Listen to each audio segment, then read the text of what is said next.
മഴ തോരും മുൻപേയുടെ വരാനിരിക്കുന്ന ഒരു അടിപൊളി എപ്പിസോഡിലേക്ക് ഏവർക്കും സ്വാഗതം.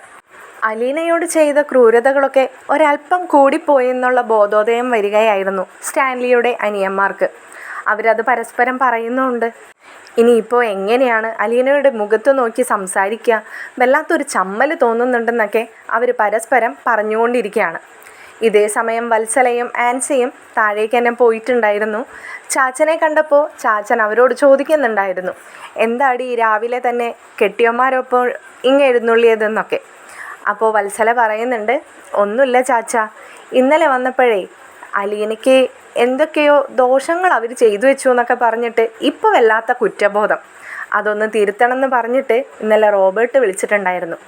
അത് അവളോട് ഒന്ന് സംസാരിക്കാൻ വേണ്ടിയിട്ടാണ് ഇന്ന് രാവിലെ തന്നെ വന്നത്. റോബർട്ട് മുകളിൽ അവരൊക്കെ കൂടിയിരുന്ന് സംസാരിക്കുകയാണ്. ഓ, എൻ്റെ മക്കൾക്ക് പിന്നെ വൈകിയാണല്ലോ ബോധോദയം സംഭവിക്കാറ്.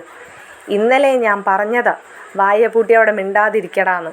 ഒരു പെങ്കൊച്ചിൻ്റെ മുഖത്ത് നോക്കി എങ്ങനെ ഇവന്മാർക്ക് ഇതൊക്കെ പറയാൻ തോന്നുന്നത്? അതും അവരുടെ പ്രായമൊത്ത മക്കൾ. അത് മാത്രമല്ലല്ലോ, അവൻ്റെ ചേട്ടൻ്റെ മോളെന്ന് പറഞ്ഞാൽ അവൻ്റെയും കൂടിയല്ലേ.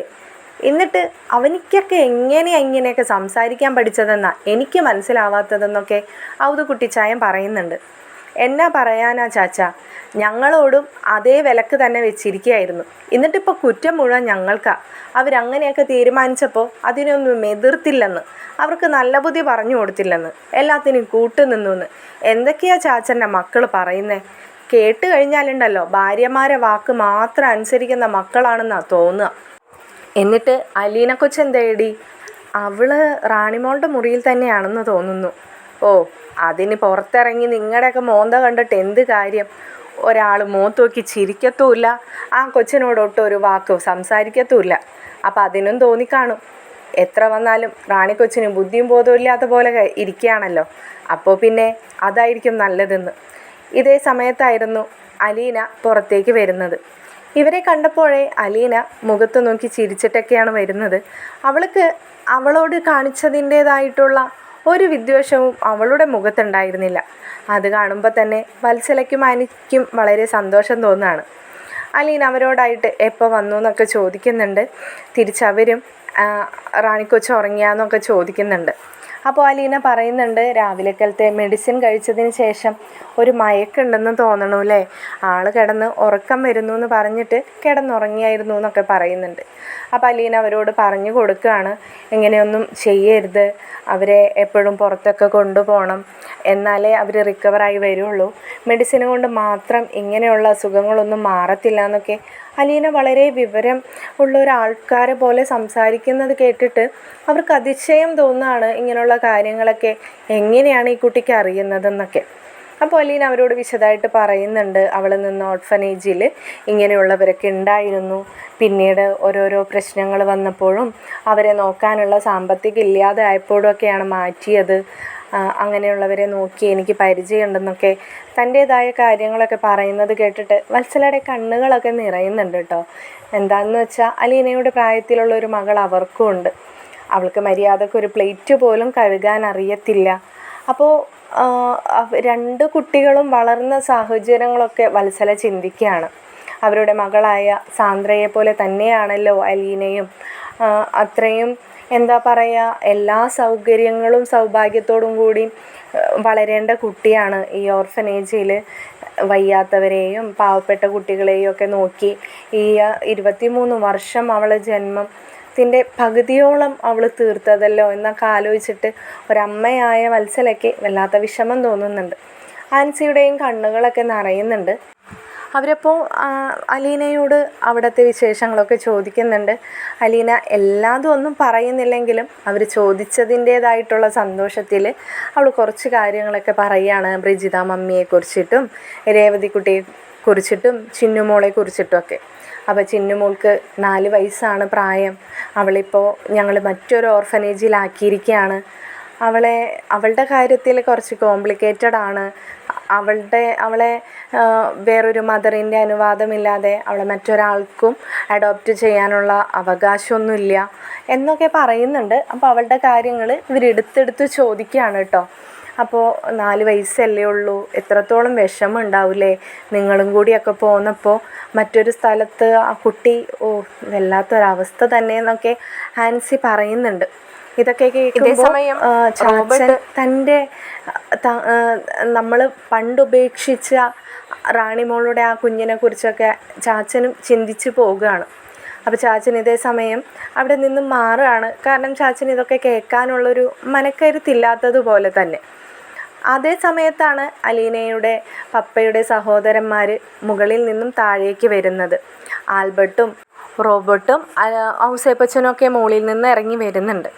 അപ്പോൾ ഇവരെ കണ്ടതും അലീന വേഗം തന്നെ കിച്ചണിലേക്ക് പോവുകയാണ്. കാരണം ഇവർ അലീനയെ കണ്ടാൽ സംസാരിക്കത്തൊന്നുമില്ലല്ലോ. അപ്പോൾ അവൾക്ക് അതുകൊണ്ട് തന്നെ അവൾ കിച്ചണിലേക്ക് പോകാൻ നേരത്ത് റോബർട്ട് അലീനയെ വിളിക്കുന്നുണ്ട്. അലീന അവിടെ നിൽക്കൂ, പോകരുതെന്ന് പറഞ്ഞിട്ട്. അലീനയ്ക്ക് അതിശയമാവുകയാണ്. കാരണം അവരെന്തിനാണാവോ വിളിക്കുന്നതെന്ന് ആലോചിച്ചിട്ട്. അപ്പോൾ ഇതേ സമയത്ത് റോബർട്ടും ആൽബർട്ടും ഔസേപ്പച്ചനും കൂടി അവളുടെ അരികിലേക്ക് വരുന്നുണ്ട്. ഒപ്പം തന്നെ ആൻസിയും വത്സമ്മയും അവിടെ നിൽക്കുന്നുണ്ട്. അപ്പോൾ അവർ ഇവളോട് പറയുന്നുണ്ട്, നിനക്ക് ഞങ്ങളുടെ അവസ്ഥ എന്താണെന്ന് മനസ്സിലാക്കുമെന്ന് ചിന്തിക്കുന്നു മോളെ.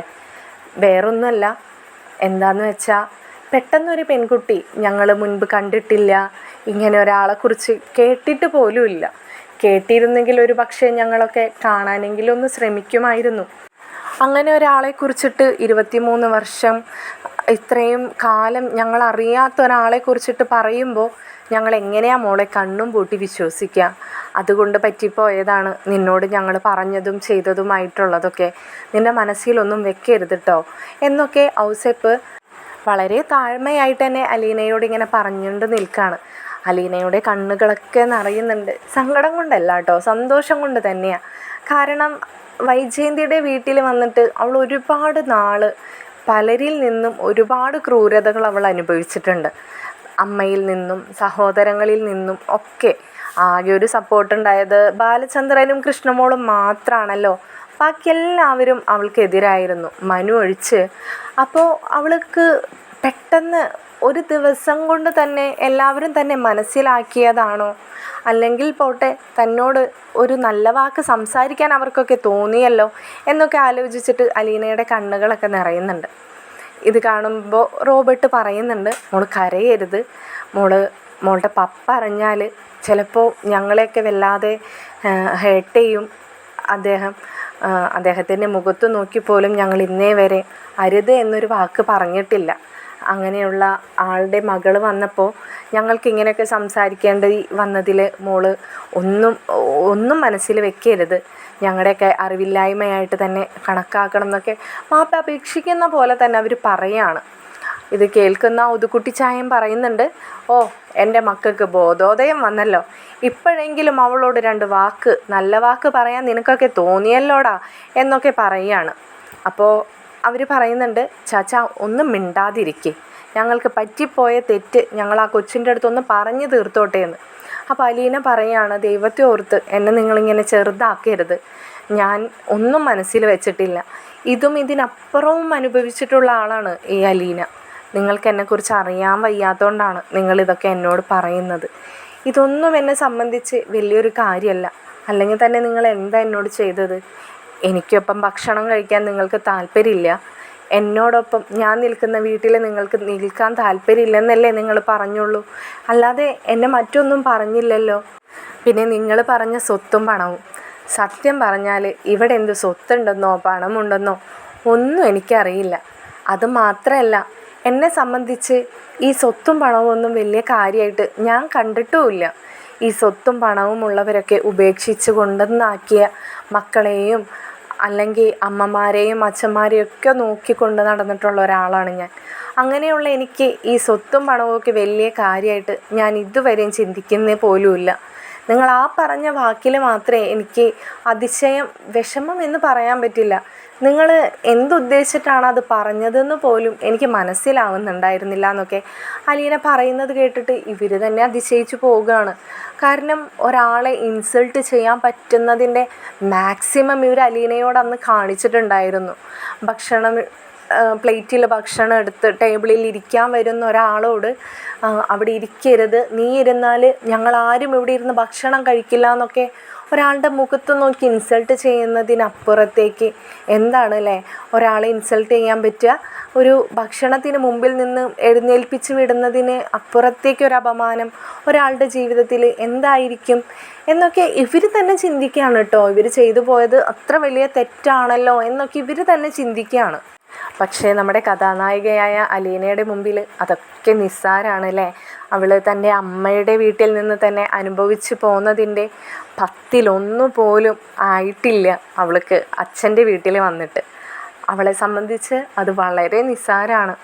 എന്തായാലും അലീനയ്ക്ക് സ്വർഗം കിട്ടിയതുപോലെയായിരുന്നു തൻ്റെ പാപ്പന്മാരൊക്കെ വന്നിട്ട് തന്നോട് വളരെ സന്തോഷത്തോടു കൂടി ഇങ്ങനെയൊക്കെ സംസാരിക്കുന്നത് കേൾക്കുമ്പോൾ അലീന പെട്ടെന്ന് തന്നെ അവരോട് എന്നിങ്ങനെ ചെറുതായി കാണരുത്, നിങ്ങളുടെ മക്കളോടൊപ്പം എന്നെ സന്തോഷത്തോടു കൂടി ഇവിടെ 2 ദിവസമെങ്കിലും നിൽക്കാൻ നിങ്ങൾ അനുവദിച്ചാൽ മതി എന്നൊക്കെ അലീന പറയുകയാണ്.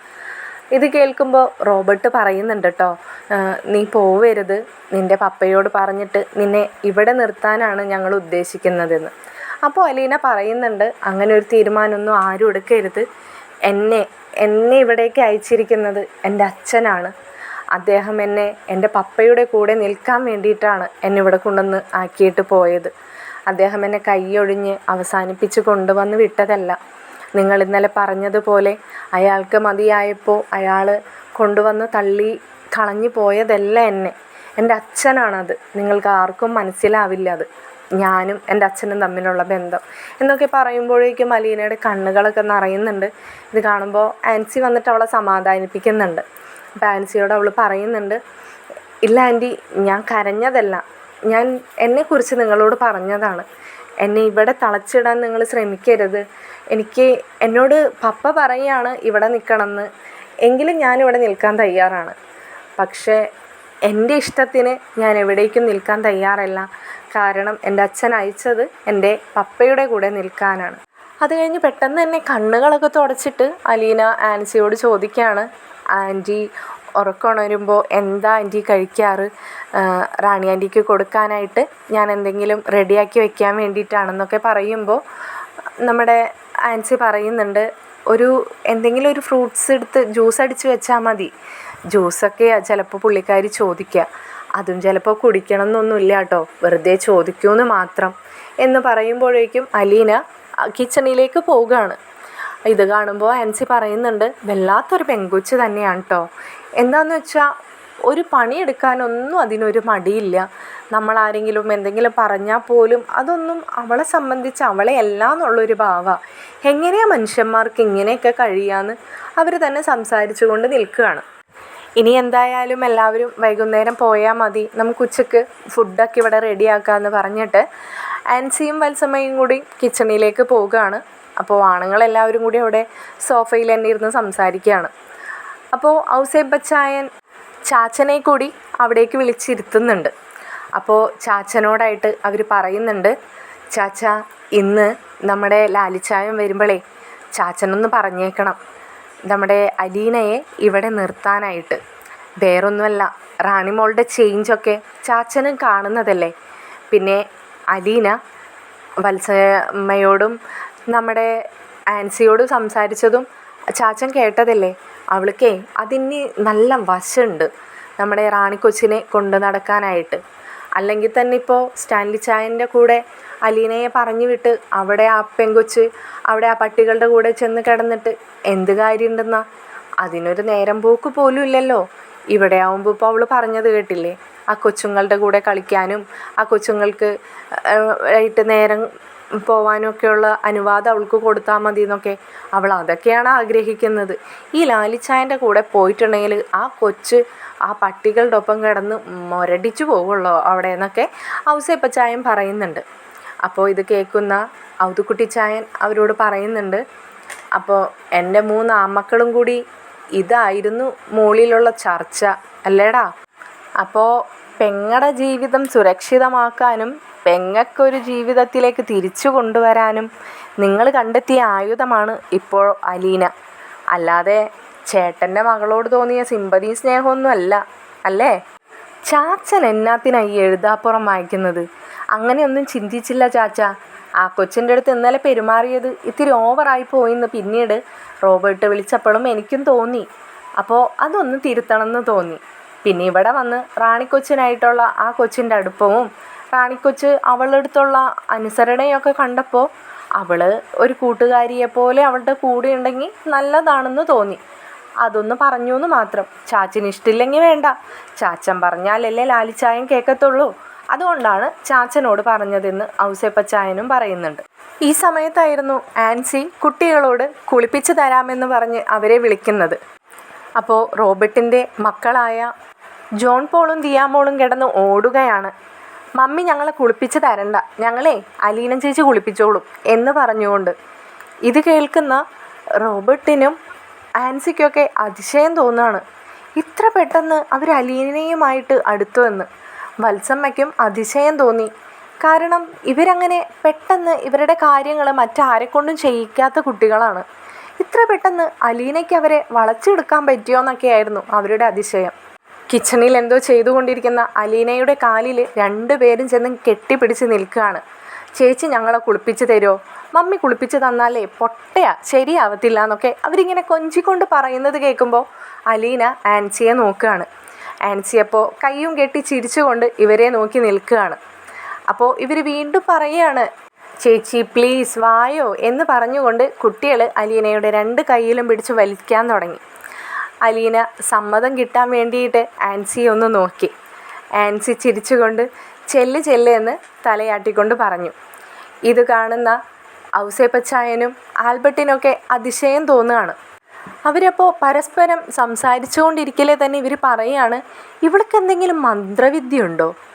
ഇതിപ്പോൾ ലാലിച്ചായൻ പട്ടികളെ മയക്കിയെടുക്കുന്ന പോലെയാണല്ലോ ഇവള് മറ്റുള്ളവരൊക്കെ ഇങ്ങനെ മയക്കിയെടുക്കുന്നത്. വല്ലാത്തൊരു പെൺകുട്ടി തന്നെ. എന്തായാലും ലാലിച്ചായൻ്റെ സ്വഭാവമല്ല, അതിന് നേരെ ഓപ്പോസിറ്റാ. മനുഷ്യന്മാരോടൊക്കെ പെരുമാറാനും മനുഷ്യത്വമുള്ള കൂട്ടത്തിലാണ്. ചിലപ്പോൾ പ്രസവിച്ച ആളുടെ ഗുണം കൂടി ആയിരിക്കും. ഇത് കേൾക്കുമ്പോൾ ചിരിച്ചുകൊണ്ട് റോബർട്ട് പറയുന്നുണ്ട്, ഓവേ പ്രസവിച്ച ആളുടെ ഗുണങ്ങളൊക്കെ ഞാൻ അവിടെ നിന്നൊക്കെ കേട്ടായിരുന്നു. നല്ല സ്വഭാവമാണ്. അതൊക്കെ ഞാൻ നിങ്ങൾക്ക് പിന്നെ പറഞ്ഞുതരാം. ഒരു നോവൽ എഴുതാൻ മാത്രമുള്ള കഥയുണ്ട്, അത് മാത്രം എന്ന് പറഞ്ഞുകൊണ്ട് പുള്ളിക്കാരൻ ചിരിക്കുകയായിരുന്നു. അലീന ഇതെല്ലാം കേട്ടുകൊണ്ട് കുട്ടികളെയും എടുത്തുകൊണ്ട് സ്റ്റെപ്പ് കയറി മുകളിലേക്ക് അവരുടെ മുറിയിലേക്ക് തന്നെയാണ് പോകുന്നത്. അങ്ങനെ സമയങ്ങൾ കടന്നുപോയി. എല്ലാവരും കൂടിയും ഒരുമിച്ചിരുന്ന് ഉച്ചയ്ക്ക് ഭക്ഷണങ്ങളൊക്കെ കഴിച്ച് കുട്ടികൾക്കായാലും റാണിമോൾക്കായാലും ഒരു ദിവസം കൊണ്ട് തന്നെ അലീന മതി എല്ലാ കാര്യത്തിനും എന്നുള്ള പിടിവാശികളൊക്കെയായി. അലീന പതിയെ ഗാർഡനിലേക്ക് കുട്ടികളുടെ ഒപ്പം കളിക്കാൻ പോകുമ്പോൾ റാണിമോളെയും കൈക്ക് പിടിച്ചൊക്കെ കൊണ്ടുപോകുന്നുണ്ട്. കുറച്ച് ദൂരം നടക്കുമ്പോഴേക്കും അവൾ വേണ്ടെന്ന് പറഞ്ഞ് മുറിയിലേക്ക് തന്നെ കയറി പോവുകയാണ്. അവൾക്ക് വെളിച്ചം കാണുമ്പോൾ പേടിയാവുന്നു. അങ്ങനെയൊക്കെ അലീനയോട് ഇങ്ങനെ പറഞ്ഞുകൊണ്ടിരിക്കുകയാണ്. അപ്പോൾ അലീന പറയുന്നുണ്ട്, വെളിച്ചമാണ് നമുക്ക് കൂടുതൽ വേണ്ടത്, വെളിച്ചത്തെയാണ് നമ്മൾ കൂടുതൽ സ്നേഹിക്കേണ്ടതെന്നൊക്കെ പറഞ്ഞു കൊടുക്കുമ്പോൾ ഒരു കുട്ടികൾ കഥ കേൾക്കുന്ന പോലെ അലീനയുടെ മുഖത്ത് നോക്കിയിരിക്കുകയാണ്. അപ്പോൾ അലീനയോട് പറയുന്നുണ്ട്, നിനക്ക് എൻ്റെ മോളെ കണ്ടുപിടിച്ച് തരാൻ പറ്റുമോ എന്നൊക്കെ ചോദിക്കുമ്പോൾ അലീന പറയുന്നുണ്ട്, നമുക്ക് അന്വേഷിക്കാമല്ലോ, കണ്ടെത്താം എന്നൊക്കെ പറയുമ്പോൾ വീണ്ടും റാണി പറയുന്നുണ്ട്, എൻ്റെ ഇച്ചായന് നിന്നെ കിട്ടിയതുപോലെ വലിയ കൊച്ചായിട്ട് എനിക്ക് വേണ്ട കേട്ടോ, എനിക്ക് ഇപ്പം കിട്ടണം. ഇപ്പോഴാവുമ്പോൾ എൻ്റെ മോൾക്ക് എത്ര വയസ്സുണ്ടാകും? ഞാൻ എപ്പോൾ ആലോചിക്കുമ്പോഴും എനിക്കതൊന്നും ഓർമ്മ കിട്ടുന്നില്ല അലീന എന്നൊക്കെ ഇങ്ങനെ വല്ലാത്തൊരു അവസ്ഥയിലൂടെ ഇങ്ങനെ പറഞ്ഞുകൊണ്ടിരിക്കുകയാണ്. ഇതൊക്കെ കേൾക്കുമ്പോൾ അലീന പറയുന്നുണ്ട്, എല്ലാം നമുക്ക് ഓർമ്മ കിട്ടും. അതിനാ ഞാൻ പറഞ്ഞത്, നമ്മുടെ തലയിലെ സൂര്യപ്രകാശമൊക്കെ അടിക്കണം, എന്നാലല്ലേ നമുക്ക് നമ്മുടെ ബ്രെയിനൊക്കെ നല്ല പവർ കിട്ടത്തുള്ളൂ. അപ്പോൾ എല്ലാ കാര്യങ്ങളും ഓർമ്മയിൽ വരും എന്നൊക്കെ പറഞ്ഞുകൊണ്ട് വളരെ സന്തോഷത്തോടു കൂടി തന്നെ റാണി മോളോട് അവളിങ്ങനെ പെരുമാറിക്കൊണ്ടിരിക്കുകയാണ് കേട്ടോ. അതേപോലെ തന്നെ കുട്ടികളോടും പറയുന്നുണ്ട്, റാണി ആൻറ്റീനോട് പോയിട്ട് സംസാരിക്കണം, റാണി ആൻറ്റിയുടെ കൂടെ കളിക്കണം, ചിരിക്കണം എന്നൊക്കെ പറഞ്ഞു കൊടുക്കുന്നുണ്ട്. ഇതൊക്കെ വീട്ടിലുള്ളവരിങ്ങനെ അലീനയുടെ ഓരോ ആക്ടിവിറ്റീസും ഇങ്ങനെ അവർ ശ്രദ്ധിക്കുകയാണ്. അലീനയെ മറ്റുള്ളവരോട് സംസാരിക്കുന്ന രീതികൾ, അവൾ ചെയ്യുന്ന കാര്യങ്ങൾ, റാണിമോളെയും കുട്ടികളെയും ഒക്കെ അവൾ കെയർ ചെയ്യുന്ന രീതികൾ ഒക്കെ ഇവർക്ക് വല്ലാത്ത അതിശയം തോന്നുകയാണ്. കാരണം ഒരു 22 വയസ്സായ ഒരു പെൺകുട്ടിയുടേതായിട്ടുള്ള രീതികളല്ല അലീനയിൽ. അതിലും വളരെ പക്വത എത്തിയ ഒരു കുട്ടികളോട് പെരുമാറുമ്പോൾ റാണിമോളോട് പെരുമാറുമ്പോഴൊക്കെ അവരുടെ അമ്മ ചെയ്യുന്ന പോലെയാണ് അലീന ഇവർക്ക് ചെയ്തു കൊടുക്കുന്ന ഓരോ കാര്യങ്ങളെന്നൊക്കെ ഇവർ പരസ്പരം സംസാരിക്കുന്നൊക്കെ ഉണ്ട് കേട്ടോ. ഇതിനിടയ്ക്ക് സാന്ദ്രയെ വിളിച്ച് വത്സമ്മ വീട്ടിലെ അലീനയുടെ വിശേഷങ്ങളൊക്കെ പറയുന്നുണ്ട്. അലീനയും കുട്ടികളും റാണിമോളും കൂടി മുറ്റത്ത് നടക്കുന്ന വീഡിയോ ഒക്കെ എടുത്ത് സാന്ദ്രയ്ക്ക് അയച്ചു കൊടുക്കുന്നുണ്ട്. അപ്പോൾ സാന്ദ്ര ഈ വീഡിയോയും ഫോട്ടോയും ഒക്കെ കണ്ടിട്ട് പറയുന്നുണ്ട്, അയ്യോ ഇത് നമ്മുടെ വല്യമ്മച്ചിയുടെ പോലെ തന്നെ ഉണ്ടല്ലോ, വല്യമ്മച്ചിയുടെ ആ കളറും ഒരു മുഖത്തിൻ്റെ ഒരു ഐശ്വര്യവും ഒക്കെ ഈ ചേച്ചിക്കാണല്ലോ അമ്മച്ചി കിട്ടിയിരിക്കുന്നതെന്നൊക്കെ ഇവളിങ്ങനെ പറയുകയാണ്. ഞങ്ങൾക്ക് പോലും തന്നില്ല ചിന്നമ്മച്ചിയുടെ ഭംഗി, ഞങ്ങൾക്കായിരുന്നല്ലോ കിട്ടേണ്ടിയിരുന്നത് എന്നൊക്കെ ഇങ്ങനെ പറയുമ്പോൾ വത്സമ്മ പറയുന്നുണ്ട്, എല്ലാവരും ഇവളെ കണ്ടപ്പോൾ ആദ്യം അതിശയിച്ചു പോയി, നമ്മുടെ അമ്മച്ചിയുടെ ഫേസ് കട്ട് കണ്ടിട്ടേ എന്നൊക്കെ. അപ്പോൾ വത്സമ്മ പറയുകയാണ്, പിന്നെ DNA ആവശ്യം വേറെ ഉണ്ടോ? ഈ കുട്ടിയെയും നമ്മുടെ അമ്മച്ചിയുടെയും ഫോട്ടോയും കൂടി ഒരുമിച്ച് വെച്ച് നോക്കിയാൽ തന്നെ എല്ലാവർക്കും മനസ്സിലാവുന്ന കാര്യമാണല്ലോ എന്നൊക്കെ ഇങ്ങനെ പറയുകയാണ്. സാന്ദ്ര അപ്പോൾ മമ്മിയുടെ അടുത്ത് ചോദിക്കുന്നുണ്ട്, വത്സമ്മയുടെ അടുത്ത് ചോദിക്കുന്നുണ്ട്, മമ്മി ഞാനിന്ന് അങ്ങോട്ട് വന്നോട്ടെ, ആ ചേച്ചിയെ ഒന്ന് പരിചയപ്പെടാനൊക്കെ തോന്നുന്നു, എന്തായാലും അവിടെ വരുമ്പോൾ എനിക്കൊരു കൂട്ടായല്ലോ, അല്ലെങ്കിൽ എനിക്ക് തറവാട്ടിൽ പോകാൻ ഭയങ്കര മടിയാണ്, എനിക്ക് പറ്റിയ ആരും ഇല്ലല്ലോ അവിടെ എന്നൊക്കെ ഇങ്ങനെ സാന്ദ്ര പറയുമ്പോൾ വത്സല പറയുന്നുണ്ട്, നീ ഇപ്പോൾ തൽക്കാലം നീ ചെയ്യുന്ന ആ പ്രൊജക്റ്റ് കംപ്ലീറ്റ് ചെയ്യ്, നിന്നെ നാളെ ഞാൻ ഇവിടെ ആക്കി തരാൻ നിൻ്റെ പപ്പയുടെ അടുത്ത് പറഞ്ഞോളാം, എന്നിട്ട് നീ 2 ദിവസം അലീനയുടെ ഒപ്പം നിന്നിട്ട് തന്നെ വന്നാൽ മതി, എനിക്കിപ്പോൾ നീ അവിടെ ഉണ്ടെന്ന് വിചാരിച്ചിട്ട് എനിക്കൊരു ഉപകാരവും നിന്നെ കൊണ്ടില്ല എന്നൊക്കെ വത്സമ്മ പറയുന്നുണ്ട്. അത് കഴിഞ്ഞ് സാന്ദ്രയും സമ്മതപൂർവ്വം തന്നെ കോള് കട്ട് ചെയ്യാണ്. അത് കഴിഞ്ഞ് ആൻസിയോട് പറയുന്നുണ്ട്, ഒന്ന് നോക്കി ആൻസി, സാന്ദ്രയും ഈ കൊച്ചും തമ്മിൽ 1 വയസ്സിനൊക്കെ അല്ലേ കഷ്ടിച്ച് പ്രായവ്യത്യാസം കാണത്തുള്ളൂ, എന്നിട്ടൊന്ന് നോക്കിയേ എത്ര പക്വതയോടു കൂടിയാണല്ലേ ആ കൊച്ചു കാര്യങ്ങളൊക്കെ ചെയ്യുന്നതെന്ന് അലീനയെക്കുറിച്ച് ഇങ്ങനെ പറഞ്ഞുകൊണ്ടിരിക്കുകയാണ്. അങ്ങനെ സമയങ്ങളൊക്കെ കടന്നു പോകെ സമയം വൈകുന്നേരമായി. അവർ രാത്രിക്കാലത്തെ ഭക്ഷണവും കഴിച്ചിട്ട് എല്ലാവരും കൂടിയും പിരിയാന്നുള്ള തീരുമാനത്തിൽ അങ്ങനെ നിൽക്കുകയാണ്. സമയം കടന്നു പോകെ ഒരു 9 മണി 9:30 ആയി. രാത്രി ഭക്ഷണമൊക്കെ എല്ലാവരും കൂടി ഒരുമിച്ചിരുന്ന് കഴിച്ചു. രാത്രി എല്ലാവരും കൂടിയും കൂടിയതിന് ശേഷം വീട്ടിലേക്കൊക്കെ പോകാമെന്ന് ഇച്ചായന്മാരെ റോബർട്ട് പറഞ്ഞു നിർത്തിയിരിക്കുകയാണ്. ഇതേ സമയത്ത് അലീന കുട്ടികൾ വന്ന് വാശി പിടിക്കുകയാണ് അലീനയുടെ അടുത്ത്, ചേച്ചി കഥ പറഞ്ഞ് ഞങ്ങളെ ഉറക്കി തന്നാൽ മതി, ഉറങ്ങാൻ വേണ്ടി ഞങ്ങളെ മമ്മി നിർബന്ധിച്ചു കൊണ്ടിരിക്കുകയാണെന്നൊക്കെ പറയുകയാണ്. ആൻസി അപ്പോൾ കിടന്നവരെ ചീത്ത പറയുന്നുണ്ട്, റാണിമോളുടെ കാര്യങ്ങൾ നോക്കാൻ തന്നെ അവൾക്ക് സമയം കിട്ടാത്ത പോലെയാണ്, നിങ്ങളും കൂടി അലീനയെ ഇങ്ങനെ ബുദ്ധിമുട്ടിക്കല്ലേ എന്നൊക്കെ ഇങ്ങനെ പറഞ്ഞുകൊണ്ട് നിൽക്കുന്നുണ്ട്. ഇതൊന്നും കുട്ടികൾ മൈൻഡ് ആക്കുന്നില്ല. എന്നാൽ ഞങ്ങൾ റാണി ആൻറ്റിയുടെ ഒപ്പം കിടന്നോളാം, അപ്പോൾ അലീന ചേച്ചിക്ക് ഞങ്ങൾക്ക് എല്ലാവർക്കും കൂടി ഒരു കഥ പറഞ്ഞ് തന്നാൽ മതിയല്ലോ എന്നൊക്കെ പറഞ്ഞിട്ട് കുട്ടികളിങ്ങനെ വാശി പിടിക്കുമ്പോൾ ആൻസി ഇവരെ വഴക്ക് പറയുകയും ഇവരെ കൈക്ക് പിടിച്ച് വലിച്ച് ചീത്തയൊക്കെ പറയുന്നുണ്ട്, നിങ്ങൾ എന്തിനാ അലീനെ ഇങ്ങനെ ബുദ്ധിമുട്ടിക്കുന്നത്, ചേച്ചി നാളെ തന്നെ ഇവിടെ നിന്ന് പോകും കേട്ടോ നിങ്ങളിങ്ങനെ ബുദ്ധിമുട്ടിച്ചാലെന്നൊക്കെ. അപ്പോൾ ആൻസി പറയുന്നുണ്ട്, വേണ്ട ആൻറ്റി, എനിക്കതൊന്നും ഒരു ബുദ്ധിമുട്ടല്ല, എനിക്ക് അവരെൻ്റെ കൂടെ നിൽക്കുമ്പോൾ ഒരു സന്തോഷമാണ്, എനിക്ക് എൻ്റെ അനിയത്തിമാരെയും അനിയന്മാരെയൊക്കെ മിസ് ചെയ്യാത്ത പോലെ എനിക്ക് ഫീൽ ചെയ്യുന്നുണ്ട്, ഇവിടെ വന്ന് ഇവരൊക്കെ കൂടെ നിന്നേ പിന്നെ എനിക്ക് എൻ്റെ കൃഷ്ണമോളെ കാണാത്തതിൻ്റെ എൻ്റെ രേവതിക്കുട്ടിയെ കാണാത്തതിൻ്റെയൊക്കെ വിഷമം എനിക്ക് തോന്നാത്ത പോലെയാണ് തോന്നുന്നത് എന്നൊക്കെ പറയുന്നുണ്ട്. അപ്പോൾ ആൻസി ഓക്കെ പറഞ്ഞ് കുഴപ്പമില്ല എന്നുള്ള രീതിയിൽ നിൽക്കുകയാണ്. അങ്ങനെ ദിയമോളെ കെട്ടിപ്പിടിച്ച് ഉറക്കാനായിട്ട് അലീന ഇങ്ങനെ കിടക്കുന്ന സമയത്ത് പുറത്ത് കാറിൻ്റെ ശബ്ദം കേട്ട് ഔതുക്കുട്ടിച്ചായം പോയി നോക്കുന്നുണ്ട്. അപ്പോൾ നോക്കുമ്പോൾ സ്റ്റാൻലി ആയിരുന്നു. അപ്പോൾ സ്റ്റാൻലിയുടെ അടുത്ത് അദ്ദേഹം ചോദിക്കുന്നുണ്ട്, ആ നീയല്ലേ പറഞ്ഞത് നാളെ വരത്തുള്ളൂന്ന്, എന്നിട്ടിപ്പോൾ ചാടിക്കയറി ഇന്ന് തന്നെ ഇങ്ങ് എത്തിയാലോ, എന്തു പറ്റിയടാ, പോയ കാര്യങ്ങളൊന്നും നിന്നെ നടന്നില്ലേന്ന്. എല്ലാവരുടെ അടുത്തും കുറച്ച് കക്കശക്കാരൻ തന്നെയാണല്ലോ ഈ സ്റ്റാൻലി. അപ്പോൾ സ്റ്റാൻലി, കാര്യങ്ങളൊക്കെ നടന്നു, അവളെവിടെ അലീന, അവളെങ്ങ് വിളിച്ചേ, പെട്ടെന്ന് തന്നെ പോകണമെന്ന് പറയുകയാണ്. അത് കേൾക്കുമ്പോൾ ഔതുക്കുട്ടിച്ചായൻ പറയുന്നുണ്ട്, അതെന്നാ പോക്കാടാവേ, വീട്ടിലോട്ട് കയറി നീ. ഇല്ല അപ്പച്ച, എന്തായാലും പോകുന്ന വഴിക്ക് ഞങ്ങൾക്ക് എന്തെങ്കിലും ഭക്ഷണമൊക്കെ വാങ്ങിച്ചിട്ട് വേണം പോകാൻ, വീട്ടിൽ ചെന്നിട്ടിനി ആരെങ്കിലും എന്തെങ്കിലും ഉണ്ടാക്കി വെച്ചിട്ടുണ്ടോ എന്നൊന്നും അറിയത്തില്ല, കടകൾ എന്തെങ്കിലും അടയ്ക്കുന്നതിന് മുമ്പ് എനിക്കെന്തെങ്കിലും വാങ്ങുകയൊക്കെ വേണമെന്നൊക്കെ പറയുന്നുണ്ട്. അപ്പോൾ ഔതുക്കുട്ടിച്ചായൻ പറയുന്നുണ്ട്, അലീന ഭക്ഷണമൊക്കെ കഴിച്ചു, അലീന എന്നല്ല എല്ലാവരും കഴിച്ചു, നീ മുറ്റത്ത് കാറൊക്കെ കിടക്കുന്ന കണ്ടില്ലേ, അകത്തേ റോബിച്ചനും ഔസേപ്പച്ചനൊക്കെ ഉണ്ടടാ, നീയും കൂടി കയറിങ്കിട് എന്ന് പറയുന്നുണ്ട്. അപ്പോൾ പറയുന്നുണ്ട്, അവരൊക്കെ അവിടെ ഇരുന്നോട്ടെ, ചാച്ചൻ പോയിട്ട് അലീനയോട് ഇങ്ങ് വരാൻ പറഞ്ഞെന്ന്. ചാച്ചന് മനസ്സിലായി എന്ത് പറഞ്ഞാലും അങ്ങോട്ടൊന്നും കയറത്തില്ല, അവൻ പറയുന്നതായിരിക്കണം മറ്റുള്ളവരനുസരിക്കേണ്ടത്. അത് കുറേ കാലങ്ങളായിട്ടുള്ള സ്വഭാവം തന്നെയാണ്. അങ്ങനെ അദ്ദേഹം ചെന്ന് അലീനയോട് പറയുന്നുണ്ട്, ദേ മോളെ, നിൻ്റെ പപ്പ വന്നിട്ടുണ്ട്, പിടിച്ച പിടിയാലെ നിന്നെ കൊണ്ടുപോകാനാണ് വന്നിരിക്കുന്നത്. അതുകൊണ്ട് തന്നെ മോൾ അവിടെ നിന്ന് എഴുന്നേറ്റ് അവൻ്റെ അടുത്തേക്ക് ചെല്ല്.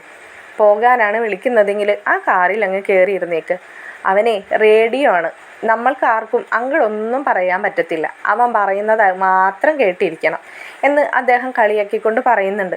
അലീന പെട്ടെന്ന് തന്നെ അവിടെ നിന്ന് ചാടി എഴുന്നേറ്റ് തൻ്റെ ഷോള് കസേരയിൽ ഇട്ടിട്ടുണ്ടായിരുന്നു, അവിടെ നിന്ന് അവൾ ഷോൾ എടുത്ത് ഇടുകയാണ്. അപ്പോൾ അവൾ പോവുകയാണെന്ന് കേട്ടതോടെ കുട്ടികളിൽ ദിയക്കുട്ടിയാണല്ലോ ചെറുത്, അവൾ കരയാൻ തുടങ്ങി. അപ്പോൾ ആൻസി പറയുന്നുണ്ട്, മോളെ ചേച്ചി വല്യപ്പച്ചൻ്റെ വീട്ടിലേക്കാണ് പോകുന്നത്, ചേച്ചി പെട്ടെന്ന് തന്നെ തിരിച്ചു വരും, നിങ്ങളിങ്ങനെ കരയല്ലേ, ദേ വല്യപ്പച്ചൻ അപ്പുറം നിൽക്കുന്നുണ്ട്, വല്യപ്പച്ചൻ്റെ കയ്യിൽ തോക്കുണ്ടെന്നൊക്കെ പറയുകയാണ്. പെട്ടെന്ന് തന്നെ ദിയക്കുട്ടി അവളുടെ അമ്മയെ കെട്ടിപ്പിടിച്ചിങ്ങനെ അടങ്ങി കിടക്കുകയാണ് കേട്ടോ. കാരണം കുട്ടികൾക്കൊക്കെ പേടിയാണ്. പുള്ളിക്കാരൻ കുട്ടികളോടൊന്നും അത്ര എങ്ങനെയാ പറയുക, കുട്ടികളോടായ രീതിയിലൊന്നും സംസാരിക്കത്തില്ലല്ലോ. അപ്പോൾ കുട്ടികൾക്കൊക്കെ ഇദ്ദേഹത്തെ പേടിയാണ്. അങ്ങനെ പെട്ടെന്ന് തന്നെ തൻ്റെ ഷോളൊക്കെ എടുത്തിട്ടിട്ട് താൻ പപ്പയുടെ അടുത്തേക്ക് ചെല്ലാണ്. അപ്പോൾ പപ്പ പറയുന്നുണ്ട്, എന്താ പോരുന്നില്ലേ, ഒരു ഇഷ്ടമില്ലാത്ത രീതിയിലാണല്ലോ നിപ്പ് എന്ന് പറയുകയാണ്. അപ്പോഴേക്കും തൻ്റെ സഹോദരങ്ങൾ 3 സിറ്റ് ഔട്ടിലേക്ക് അലീനയ്ക്കൊപ്പം തന്നെ വരുന്നുണ്ട്. അവർ വന്നിട്ട് പറയുന്നുണ്ട്, എന്നതാ ഇച്ചായ ഇങ്ങനെ, ഇങ്ങ് കയറുന്നേ, ഇച്ചായന് ഞങ്ങളുടെ ഒപ്പം ഒരു പെഗ്ഗടിച്ചിട്ട് പോകാം എന്നിങ്ങനെ അവർ കുറച്ച് എന്താ പറയുക സ്വാതന്ത്ര്യത്തോടു കൂടി പറയുന്നത് കേട്ടിട്ട് സ്റ്റാൻലിക്ക് അതിശയം തോന്നുകയാണ്. തൻ്റെ സഹോദരന്മാർ ഇന്നേ വരെയും തന്നെ അങ്ങനെയൊന്നും വിളിച്ചിട്ടില്ല, അവർ തന്നിൽ അങ്ങനെ വല്ലാത്ത അധികാരങ്ങളൊന്നും കാണിക്കാറില്ല, താൻ എന്തെങ്കിലും പറഞ്ഞാൽ തന്നെ ഓക്കെ എന്ന രീതിയിൽ അവർ പറഞ്ഞനുസരിച്ച് മാറി നിൽക്കാറാണ് പതിവ്. ഇന്ന് അതിൽ നിന്നൊരു മാറ്റം സംഭവിച്ചപ്പോൾ സ്റ്റാൻലിക്ക് തന്നെ അതിശയം തോന്നുകയാണ്. അപ്പോൾ സ്റ്റാൻലിയും അതേ ഗൗരവത്തിൽ തന്നെ ചോദിക്കുന്നുണ്ട്, നീയൊന്നും വീട്ടിൽ പോകുന്നില്ലെന്ന്, ഈ വെള്ളടിച്ച് കാർ ഓടിച്ചാണോ നിങ്ങളൊക്കെ പോകാൻ പോകുന്നത്? അതിനിപ്പോൾ എന്നതാ എൻ്റെ ഇച്ഛായ, അതിനല്ലേ നമ്മൾ പെമ്പർനോത്തികളെ കൂടെ കൊണ്ടു നടക്കുന്നത്, നമ്മൾ 2 എണ്ണം അടിച്ചാലും അവറ്റങ്ങൾ ഡ്രൈവ് ചെയ്തോളൂല്ലോ. എന്നാലേ എൻ്റെ കൂടെ അങ്ങനെ ഒരാളില്ല, അതുകൊണ്ട് തന്നെ ഞാൻ പോവുകയാണ്. ഇല്ല ഇച്ഛായ, എന്തായാലും ഇപ്പം തൽക്കാലം ഇച്ഛായനെ അങ്ങനെ പോകാൻ പറ്റില്ല, ഇവിടെ ഞങ്ങൾ കുറച്ച് തീരുമാനങ്ങളൊക്കെ എടുത്തിട്ടുണ്ട്, അത് ഇച്ഛായനോടും കൂടി ഒന്ന് പറയണം. വീണ്ടും സ്റ്റാൻലിക്ക് അവരുടെ സംസാരത്തിലൊക്കെ ഒരു അതിശയം ഫീൽ ചെയ്യുകയാണ്. തൻ്റെ അടുത്ത് വളരെ അധികാരത്തോടും ഓർഡർ ഇടുന്ന പോലെയൊക്കെയാണ് അദ്ദേഹത്തിന് തോന്നുന്നത്. അപ്പോൾ വീണ്ടും അദ്ദേഹം കുറച്ച് ഗൗരവത്തോടു കൂടി തന്നെ നിൽക്കുകയാണ്. അപ്പോൾ ഔതുകുട്ടി ചായൻ പറയുന്നുണ്ട്, എടാ നിൻ്റെ അനിയന്മാരല്ലേ ഒന്നില്ലെങ്കിൽ നിന്നെ വിളിക്കുന്നേ, നീ ഒന്ന് അകത്തേക്ക് കയറ്, അവർക്ക് എന്താണ് സംസാരിക്കാനുള്ളതെന്ന് ഒന്ന് കേൾക്കാനുള്ള ഉത്തരവാദിത്വമെങ്കിലും നീ കാണിക്കടാ എന്ന്. മനസ്സില്ലാ മനസ്സോടെ തന്നെ അദ്ദേഹം അകത്തേക്ക് കയറി വരികയാണ്. തുടർക്കഥയുമായി അടുത്ത വീഡിയോയിലൂടെ കാണുന്നതായിരിക്കും. നിങ്ങൾക്ക് ഈ ചാനലും വീഡിയോസും ഇഷ്ടപ്പെടുന്നുണ്ടെങ്കിൽ ചാനൽ സബ്സ്ക്രൈബ് ചെയ്യാനും വീഡിയോസ് ലൈക്ക് ചെയ്യാനും അഭിപ്രായങ്ങൾ എന്ത് തന്നെ ആയാലും കമൻറ്റിലൂടെ അറിയിക്കാൻ മറക്കരുതേ. ശുഭരാത്രി.